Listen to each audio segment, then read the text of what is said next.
Go. Okay. Hi, Jacqlin. How are you today? Hi, Missy. I'm very well, thank you, this evening. It's really great to see you. Thank you so much for joining me. So, as you know, we've got Mother's Day coming up very soon because today is the 27th of April. So we've got, you know, next weekend, not this weekend, but the following weekend will be Mother's Day in New Zealand, right?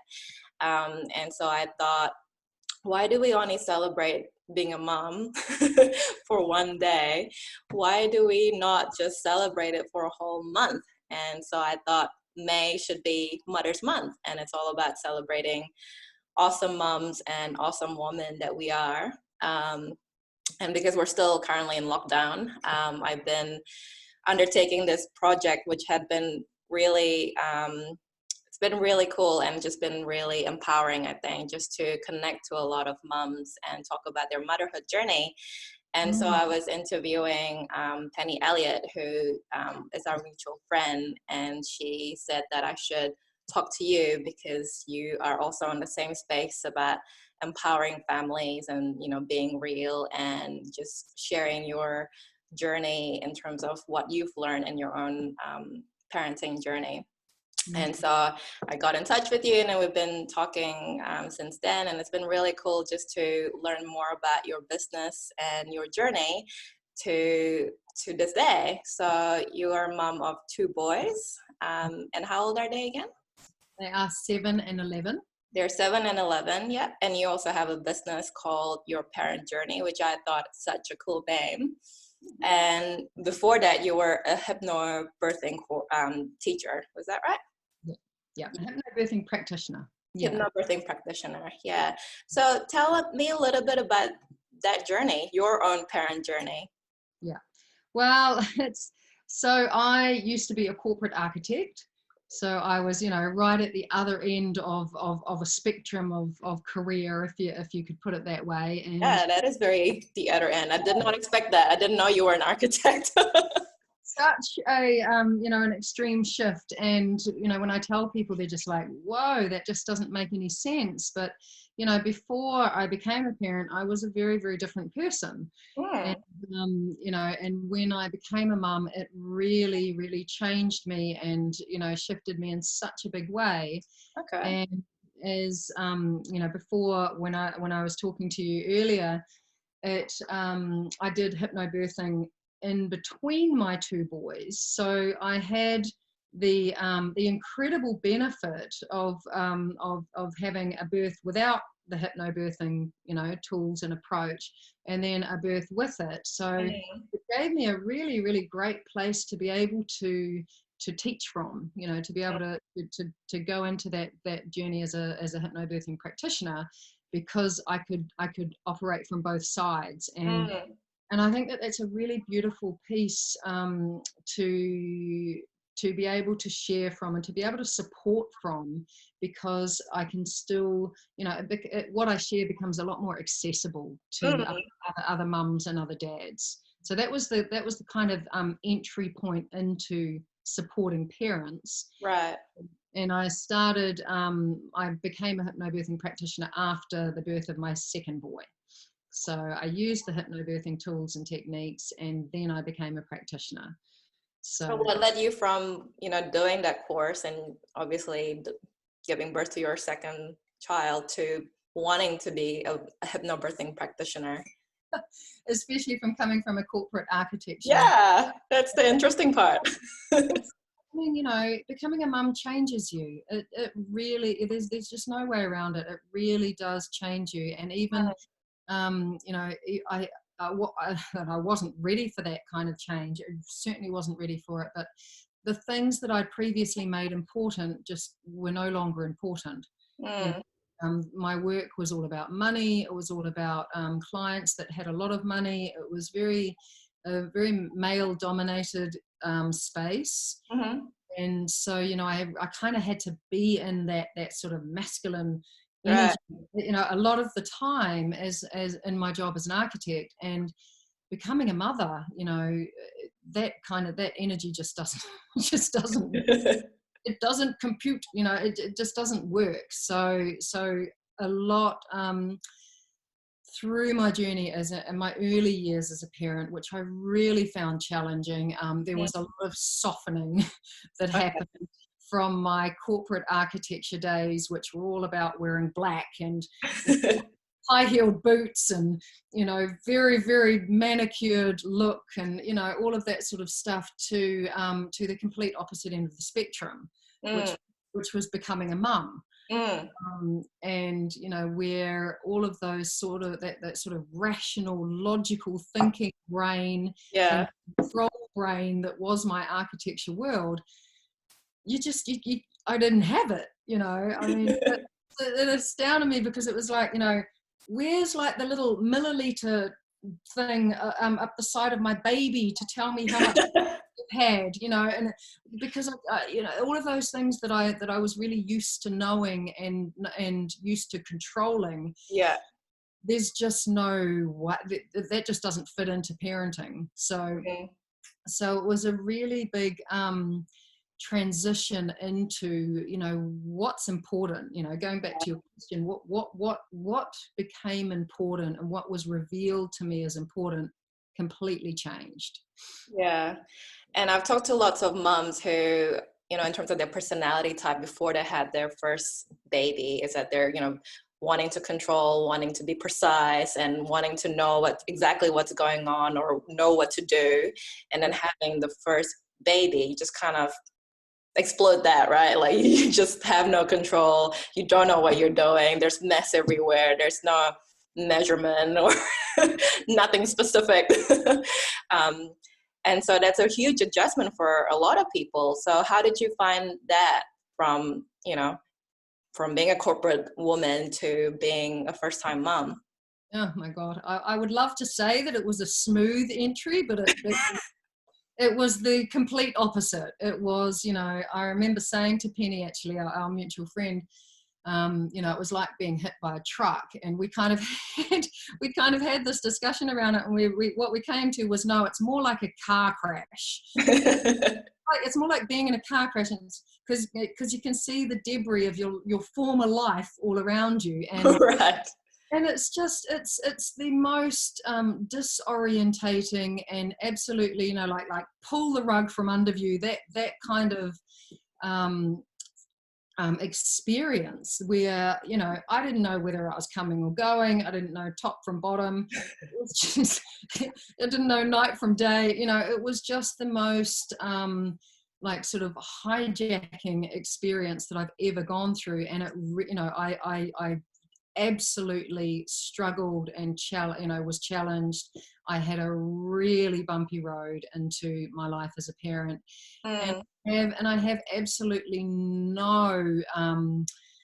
nothing standing in the way of sharing that, because my road was so bumpy and so challenging, and it was a hugely challenging experience, in terms of that I had postnatal depression. I had severe anxiety. I was actually hospitalized for it because it was so severe. Because I know that when I share that, and I share it from such an open place, that it invites others to think, wow, I was so there. I went through that stuff myself, or a version of it. And there's absolutely no shame around that. That the entry into motherhood, we're simply not prepared for it. And I often talk that, my rose-tinted glasses were so rose. They were the rosiest they could be, in terms of that, I just kind of thought, she'll be right. The old Kiwiism, it'll be fine. I'll just do what comes natural, and kind of, focused on the birth and not really on the bit after. And that's the part that really grew in me the desire, apart from the struggle and the challenge that I'd had, was so many men and women, going into their lives as parents, are so focused on the birth. Yeah, definitely. And I totally was, I was just get me through the birth, that's all I could see. And it makes complete sense, because it seems like this massive big thing. Yeah. totally get it, because, you know, you've got to get something the size of a watermelon out of something the size of a, you know, so I understand. How does it work? Yeah.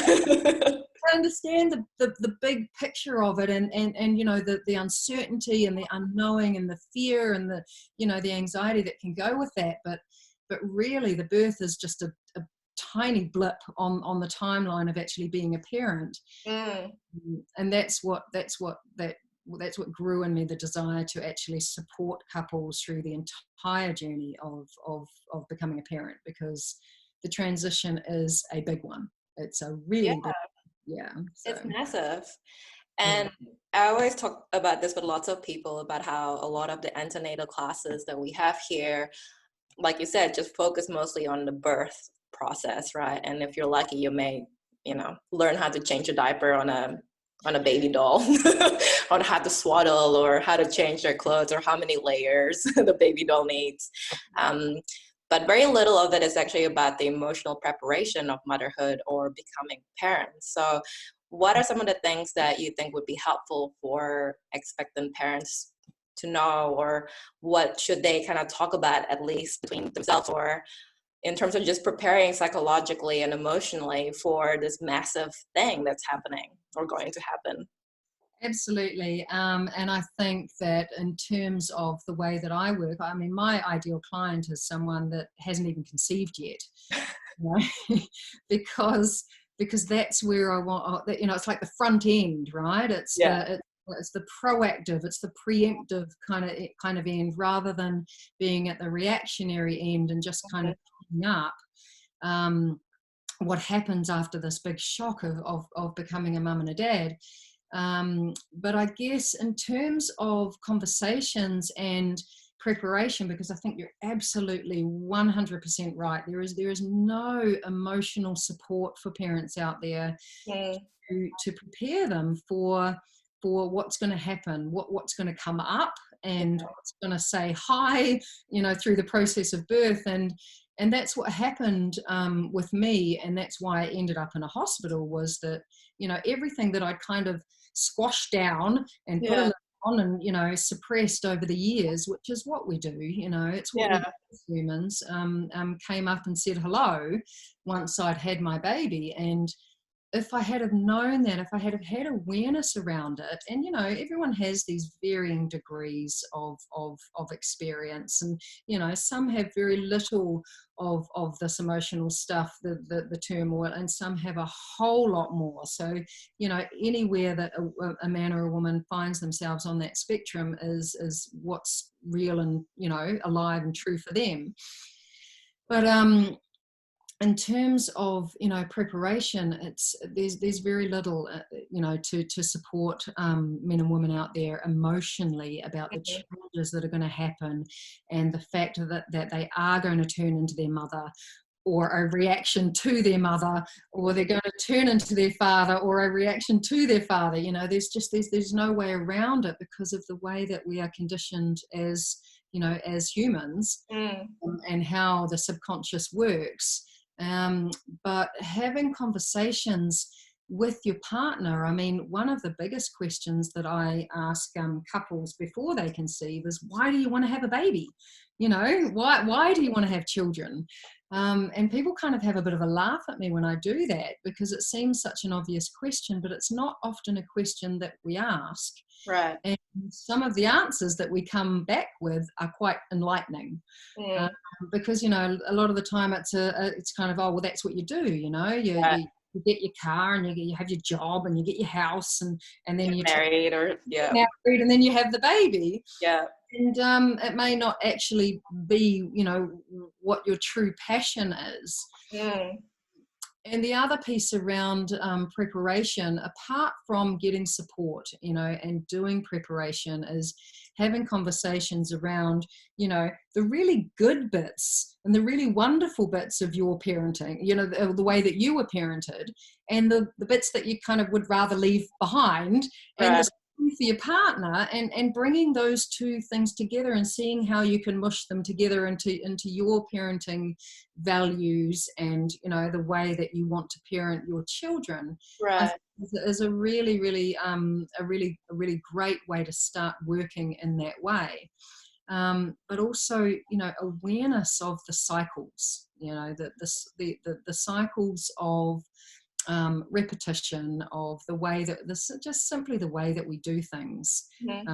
But, you know, we tend to fall into this autopilot Yeah. of parenting that seems really natural.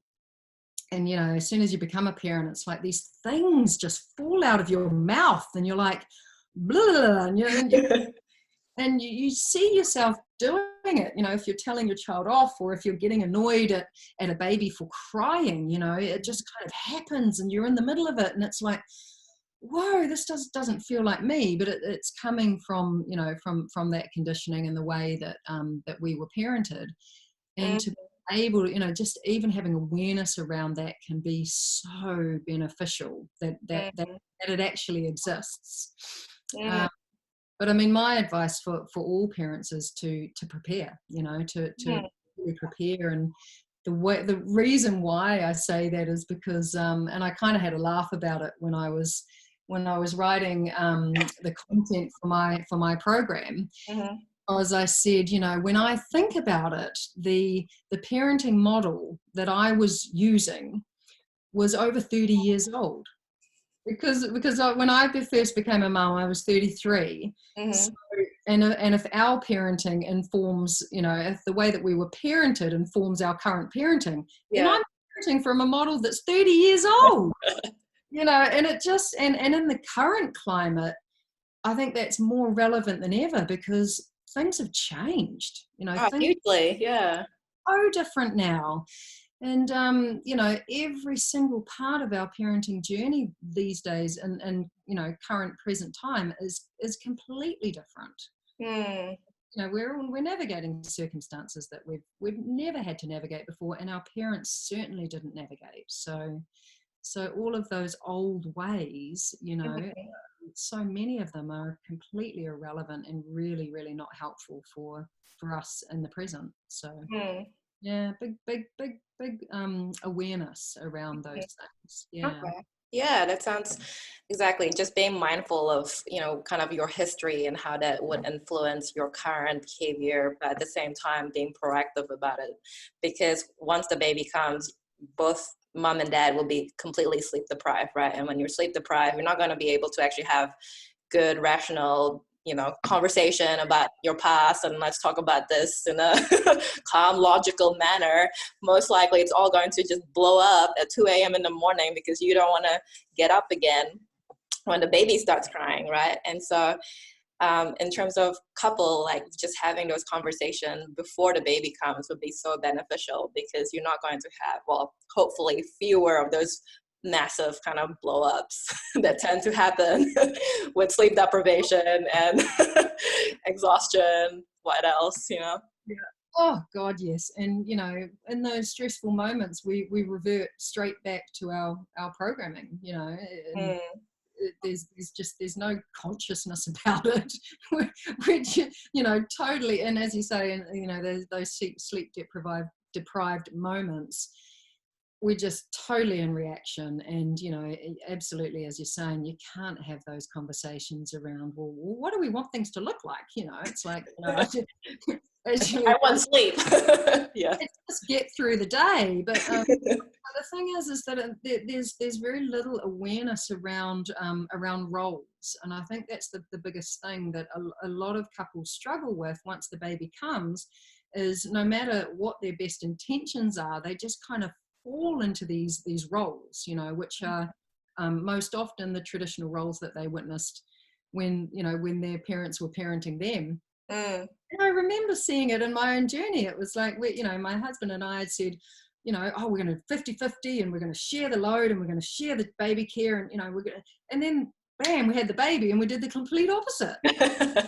You know, it was like I did everything and he wanted to try and help, and I just blanked him because I was like focused on the baby, it was so unconscious, the behavior. We just kind of fell into it. And I think that's one of the biggest things that couples are really, really finding challenging, is that natural nosedive into autopilot that happens if these discussions aren't, really, really had before little newborn comes along. So they're trying to have them when you're in survival mode, because those early months are nuts. It is crazy. It's just bonkers. And any kind of semblance of normality, if if you're trying to have that, then you're only making life harder for yourself. is what I sort of say to parents. It's like, just do what it takes to get you through that time, and I guess this is sort of coming into sort of some of the tips that I would give is, and I know that so many of us as humans, not necessarily just as parents, but it really starts to show itself when we become parents, is that we're not that great at asking for help. Yeah. We're really not. And when you become a parent, you've got to get good at it. So how do you think we can practice, I guess, before we become parents, before asking for help? Well, I mean, I always put a little spin on it, because I know that when someone asks me for help, it makes me feel so good. It makes me feel needed, and it makes me feel that, I can actually support somebody else. So I always get my clients to remember that, remember when someone asks you, how great it makes you feel, because you're needed by somebody else, and you can actually be in service to somebody else. But I think the other thing is just practice, practice with small things, oh, hey, could you help me out with this? And could you help me out with that?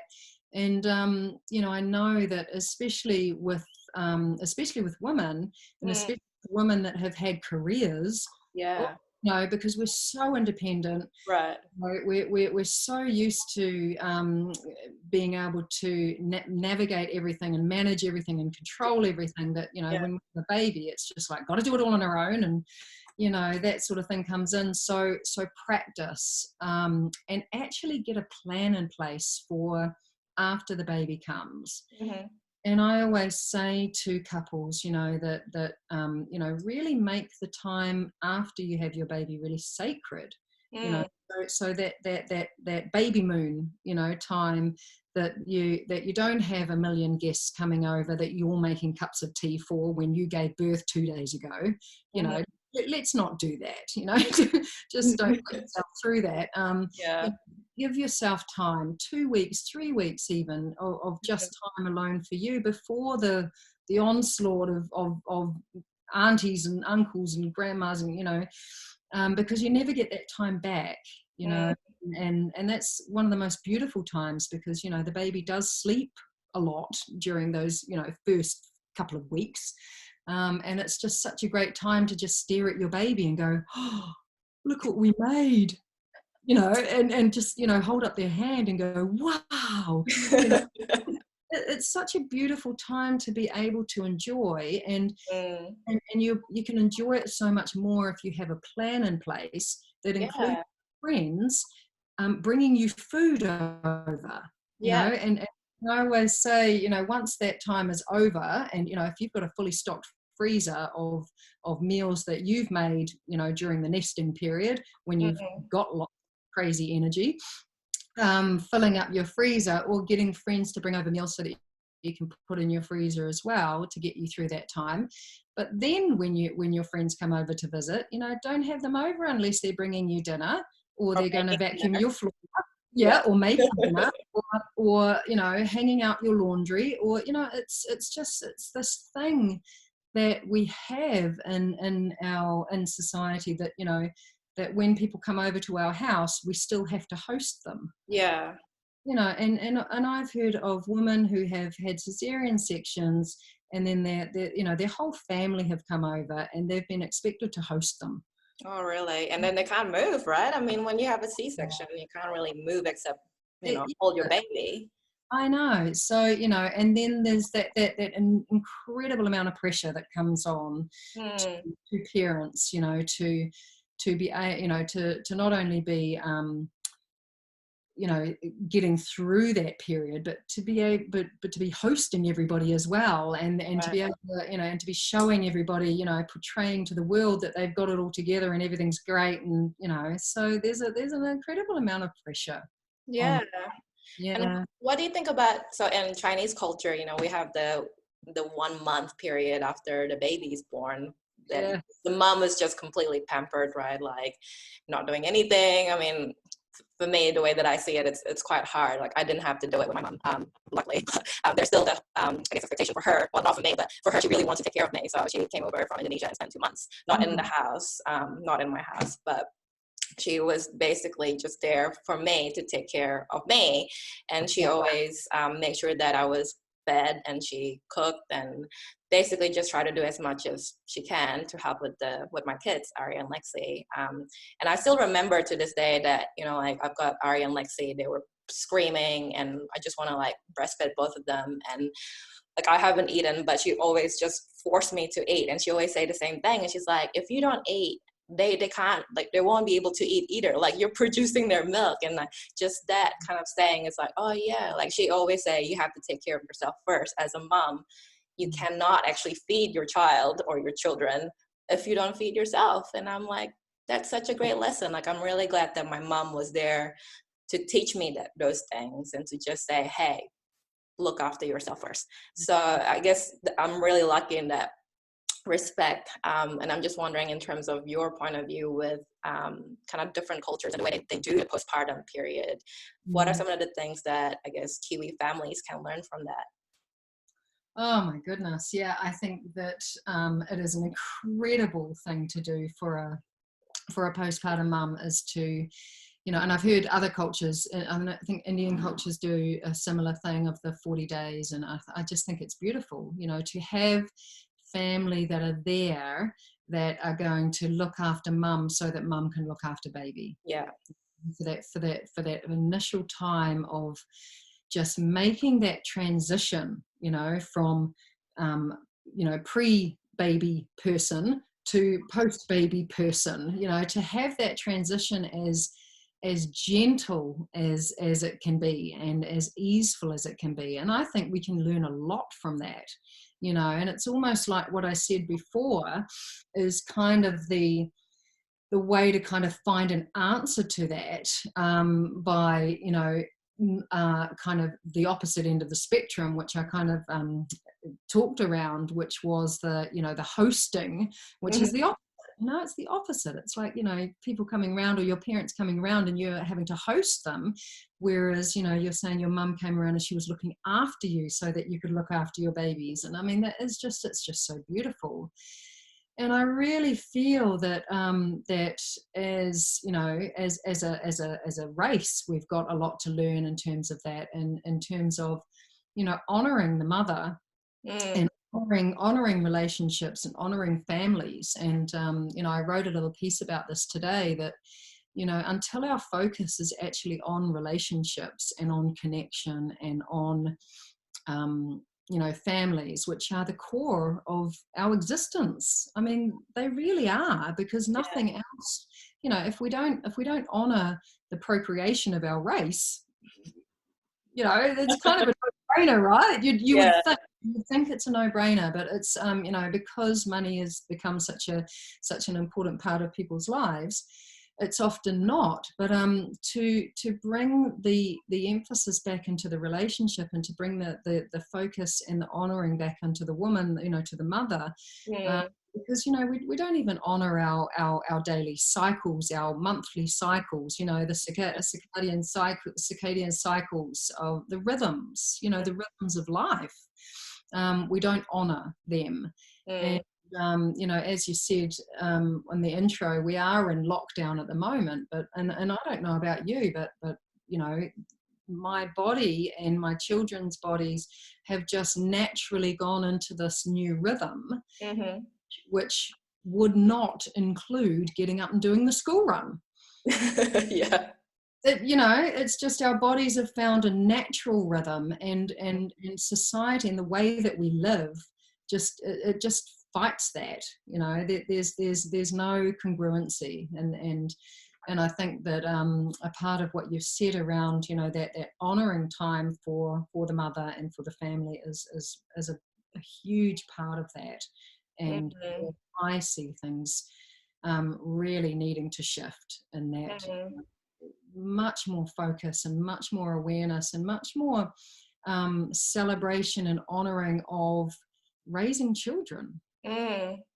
The fact that a lot of people are saying, we'd love to see more change in the world and climate change and all of these other things, and it's like, well, it's the way that we raise our children is such a big part of that. Yeah. So yeah, it's huge pieces around the way that the way that we perceive, and the awareness that we have and the focus that we give to families and children, partners, and relationships. And are there anything that, since you've had kids, you kind of have those aha moments about your own parenting and the way that your mom brought you up or your dad brought you up? Oh, constantly, daily. daily. I think probably the biggest pieces of those sort of aha moments, or true kind of revelations or discoveries, have been around finding the opposite of trying to get things right all the time and trying to be perfect and trying to parent in a way that didn't feel authentic and didn't feel right for me, didn't feel natural. And when I would be, when I finally learnt how to tune into myself and to follow my own heart and to use my own intuition, which came from, really, really great levels of trust, trust and confidence in myself, which my mum, she didn't have a lot of. She still doesn't have a lot of trust in herself and in the world and confidence, and that's been, I guess, my biggest learning in terms of parenting, is that we do know what to do. We intuitively know what to do, but when we're constantly bombarded from every single angle of, oh no, but you should be doing it this way, or you should be doing it that way, or your child shouldn't be doing that, or it's just you doubt yourself, and that trust kind of goes out the window, or you lose that confidence. So I think that the biggest piece for me is around not trying to get it right all the time. The fact that we're human, and being human, part of everything about being human is mucking it up. So trial and error, like learning from experience, right? Yeah. And screwing it up and getting it wrong and making mistakes, and it's the way that we navigate that is everything. And let's face it, that is parenting. There ain't nothing perfect about parenting. You might be going along swimmingly for a couple of days and you think, I've got this, and then something just comes along and goes poof, and we're at the bottom of a hole again, thinking, oh my God, this is terrible, and to be able to navigate those fluctuations is everything. So I think that's been my biggest thing around parenting, and it's the biggest part of the way that I work with mums and dads. It's to get them to a level of acceptance of what's happening, that what's happening is okay. It's not an emergency. We don't, and that's kind of a playful way that I kind of ask the men and women that I work with. It's like, do we need to call an ambulance? Is this an emergency situation? And they kind of have a little bit of a giggle and go, no. And I'm like, well, okay then. So everything's okay. And that kind of brings them into that acceptance that you and I were talking about earlier, because then, only then is the place, when you have that acceptance, when you're no longer judging yourself that you should be doing it differently, then you can start to choose to do things in a different way. Until you have that there's the judgment and the lack of acceptance just blocks it all, just totally gets in the way. So that's my biggest thing. totally. Yeah. You talk about judging yourself, and I find that for me personally, becoming a mother, the hardest part for me is actually finding out, I guess it's always been there, but I guess finding out, I guess, the hard part of myself, or the part of myself that I didn't really like. So before I had my kids, I thought I was patient, compassionate, understanding human being, you know, have quite a big reservoir of patience and compassion.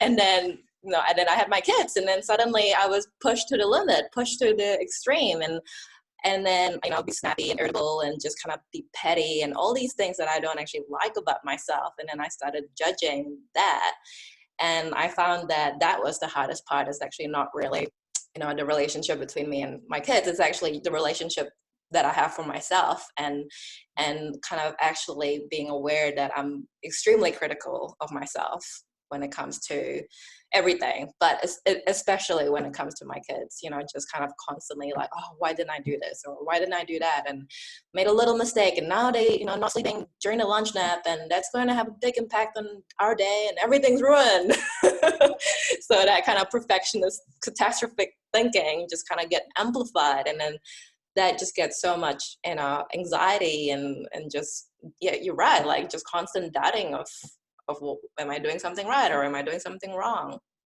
Mm-hmm. So in terms of for you, what's the hard part of, I mean, you talked about parenting, you know, the hard part for you, but in terms of your own journey, have you been able to kind of find strategies on how to manage some of that judgment that you have for yourself?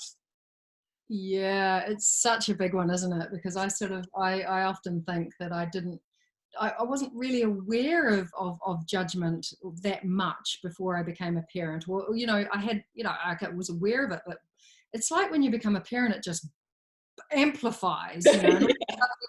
You know, you're judging yourself for everything, but then you're feeling all this judgment coming from every single angle as well. Yeah.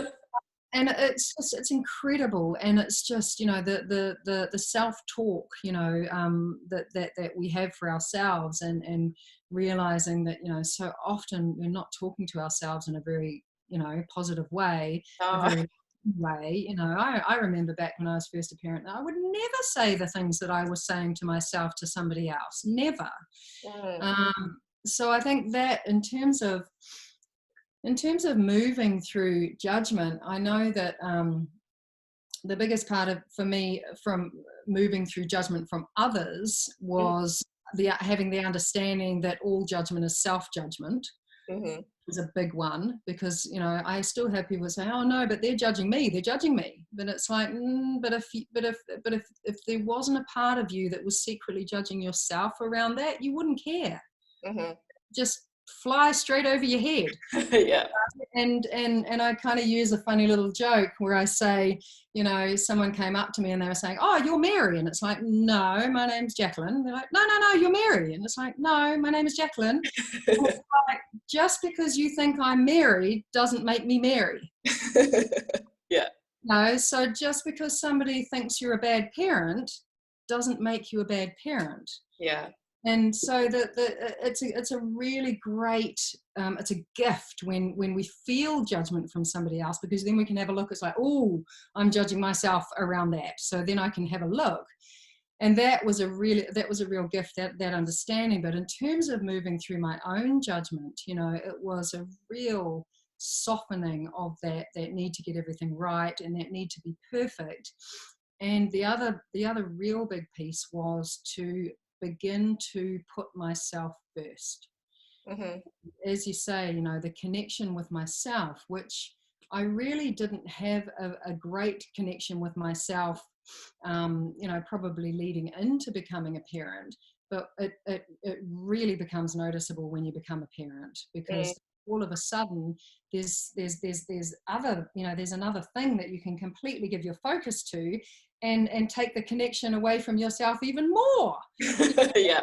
Okay, I'm not looking after myself, and now I can do it even better. Yeah. You know, I really nail that not looking after myself, and I can be the best at it. And you know, and all the focus goes onto the child, and I completely lost myself as a woman, as, you know, somebody who had passion, and dreams and, you know, all of these other things that I wanted to have in my life that I completely pushed pause on to have children. But what that does is that, you know, we lose our like yes for life. You know, Yeah. we lose that beautiful energy that lifts us up in the morning, that, you know, makes us want to get out of bed and say hello to the day and own the day. And, you know, and I, you know, I totally realized that you know, the first couple of years of parenting, it's not easy to go and sort of make sure that your own needs are being met, but it's so important. It's so important that you are putting yourself first as a parent. So when I finally learned to do that, after my older boy was 7 years old, because that's when I finally learned to do that. So, you know, I had 7 years of putting everybody else around me first. And I remember the day, I still remember the day that I went out of the house to go to a yoga class, and it was the first day that I didn't feel guilty. I thought, I've just carried 7 years of guilt. 7 It's a years long time. Yeah. guilt. You know, and the thing is that we can't, you know, like your mum was saying, you know, we can't be the best mum or dad that we can be if we're continually putting our children in front of us. And there's sort of an analogy that, you know, the oxygen mask in the plane, that you always put on yourself before you put it on your children, because you're not going to be any good to your children if you're dead. You know, so we have to look after ourselves. And, you know, I get a lot of flack for this. I remember getting some, you know, some really nasty comments on Facebook around this, because they were like, no, but you need to give all of the love to your children, and, you know, it's all about them, and, you know, all of this. And I hear it all the time, and, you know, it breaks my heart. And there's a couple of reasons why. Not only because there's so many overwhelmed, exhausted, and completely depleted men and women out there. Yeah.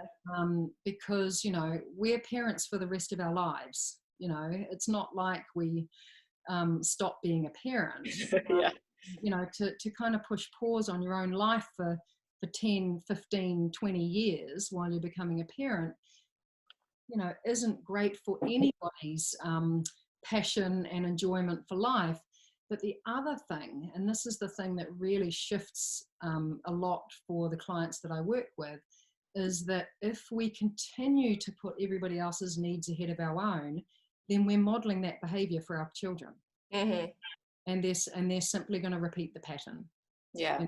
Because I saw my mother do it, and I started doing it, you know, completely blanked my husband, you know, and our relationship, and just focused everything on the children, Right. put their needs ahead of my own, and I had no enjoyment in life, you know. And that's how depression starts, and anxiety starts, and, you know, all of these other mental health issues. And the other thing that it gets in the way of is being playful. You know, being playful. And I know that, you know, when I, as a corporate architect, I was probably the most serious person I knew. You know, you look up serious in the dictionary, and there's me. Jacqlin. Being intense and serious. And I did it so well that when I became a parent, I got even more intense, because, you know, more serious. You know, the perfectionist and all of those pieces came up in me, which just don't go with parenting at all. But what, you know, if we're not actually enjoying our own lives and having passion and joy in our own lives, then we can't filter that down into the interactions with our children, and we can't be playful. You know, and kids, they operate through the language of play. You know, that's how they see the world, that's how they experience the world. And if we can't meet them in that, then it just becomes us telling them what to do, and, you know, getting through the day, and, you know, the joy of parenting is lost. You know, and I can say that because I spent the first few years, you know, of my earlier parent journey as that serious person who just couldn't find play. You know, and I still meet so many mums and dads who just say, I just can't play. I try, and I just can't do it, you know. And I get it, because there's so much responsibility that we load up on ourselves. Yeah. So there's big things in all of that. Yeah. So what's your self-care routine now? So my self-care routine, and it's kind of up leveled over the last little while, because I'm at home with my boys a lot. Obviously, I said before we started this call, my boys go to their dads in the weekend. I try, I'm still working, so I'm doing bits of work in the weekend, but a lot of meditation. I do a lot of meditation. I have a daily practice that I do without fail. Okay. No matter what time I get to bed, no matter what's going on, even if the kids are around with me, I have a daily practice that I always do, and I share it with my clients. And it's really, really simple. It goes 10 minutes of meditation, 10 minutes of movement, and that can be anything. It can be star jumps, it can be dancing, push-ups, it can be, I do a shaking therapy. And people are like, what the heck is that? But if you think about that, every mammal on the planet, when they've gone through any kind of stress or trauma or, tense moments, they shake their bodies. They shake it out themselves. They shake it out, yeah.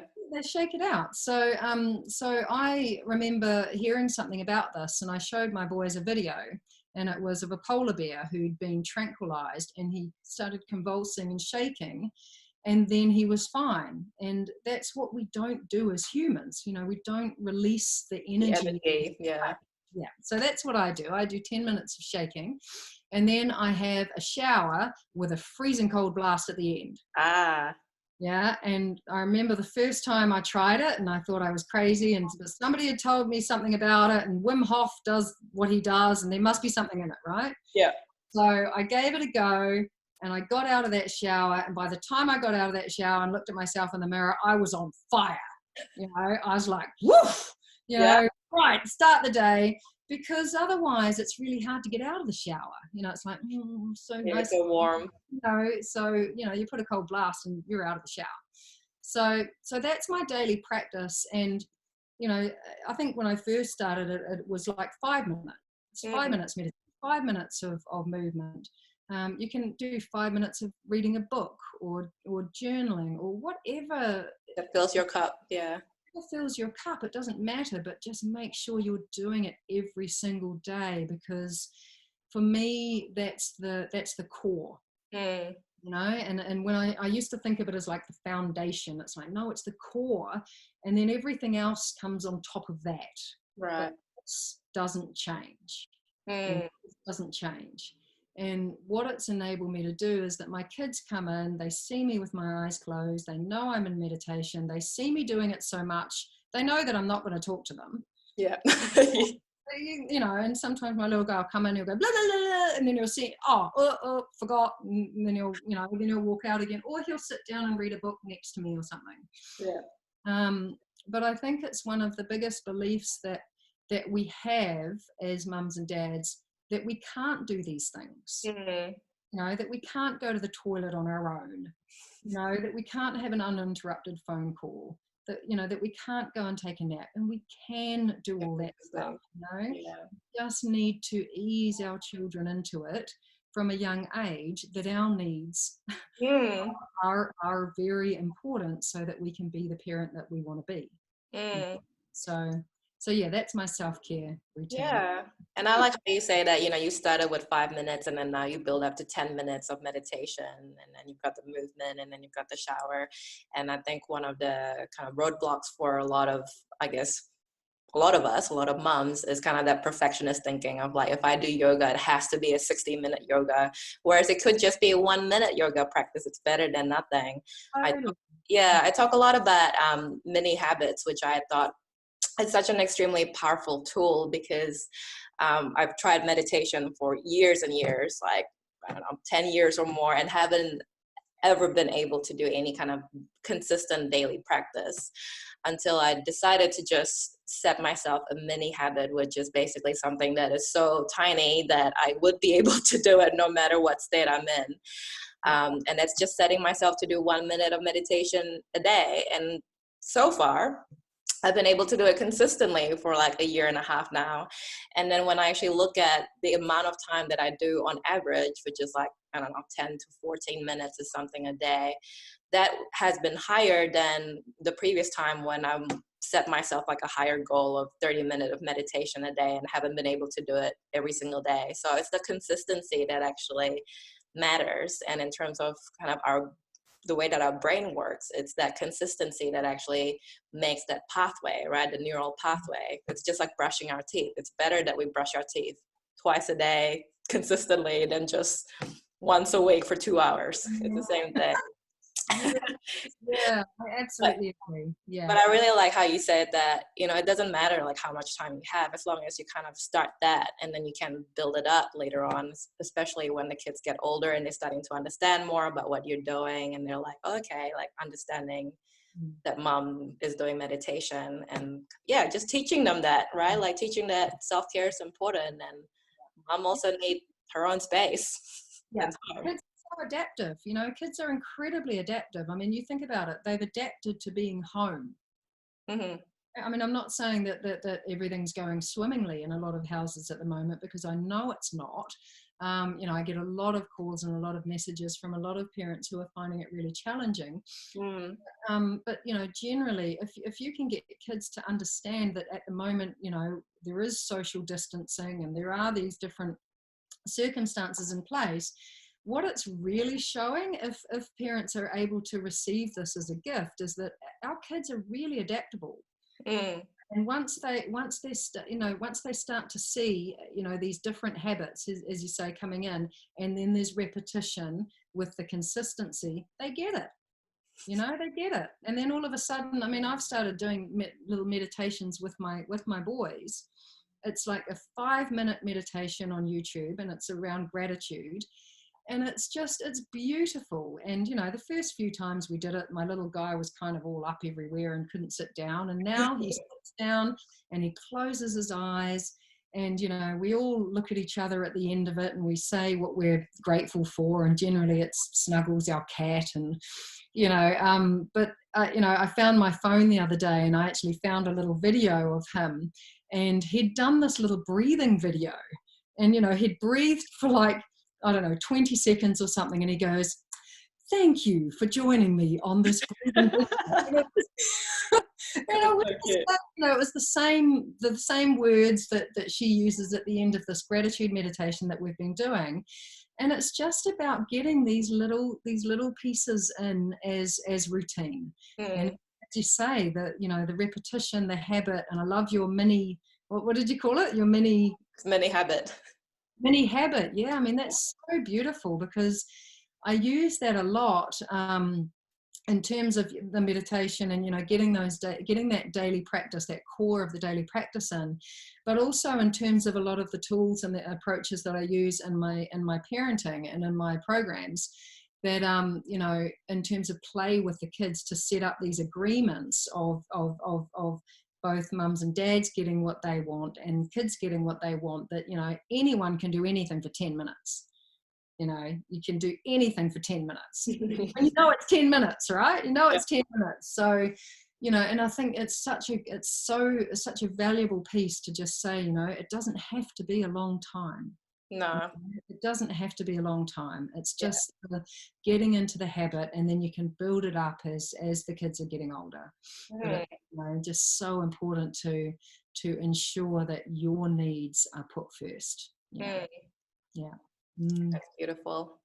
So what would you like for Mother's Day?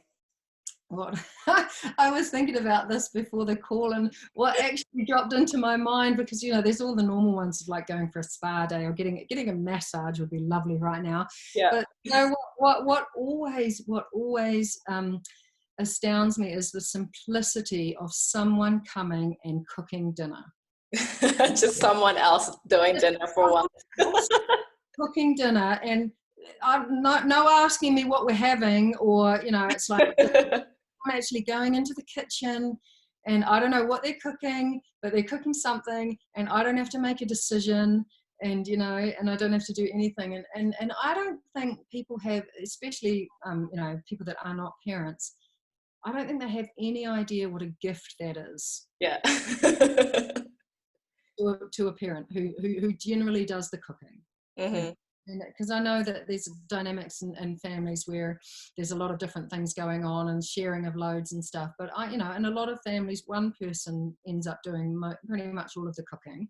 And I know that it is a gift for somebody else to come and cook a meal for me and my family. So that's what I would love for Mother's Day.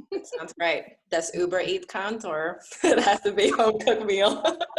Home cooked, because I know how much effort and and care it takes for somebody else to do that. It's such a gift. Yeah. Unfortunately, I can't come to your place to bring your bubble to cook dinner for you on Mother's Day, but I would like to give you something. And I'm not sure if you're a coffee drinker or a tea drinker, or neither. I'm a tea drinker. You're a tea drinker. Okay, I will get you a pack of tea. I was going to show you this big bag of coffee because a lot of people love coffee. It's roasted here in Birkenhead, but I will get you your tea. Oh, that'd be lovely. Yeah, coffee's not good for me. Not good for you? I used to drink it, but it just makes me go bzzz, and yeah. Okay, I definitely would not send you this then, because it will send you. Tea's great. Yeah. Well, thank you so much for your time. I truly enjoyed our time together, and I learned so much from you in terms of your own journey and your work as a parent coach and a hypnobirthing practitioner, and it's just been a really great time. So thank you again for your time, Jacqlin. You're welcome. It was lovely to be a part of your intention, and for Mother's Month of May. I love it. It's beautiful. Mother's Month of May. Yay! Let's celebrate. Oh. Thank you, Jacqlin. All right. Bye. Bye.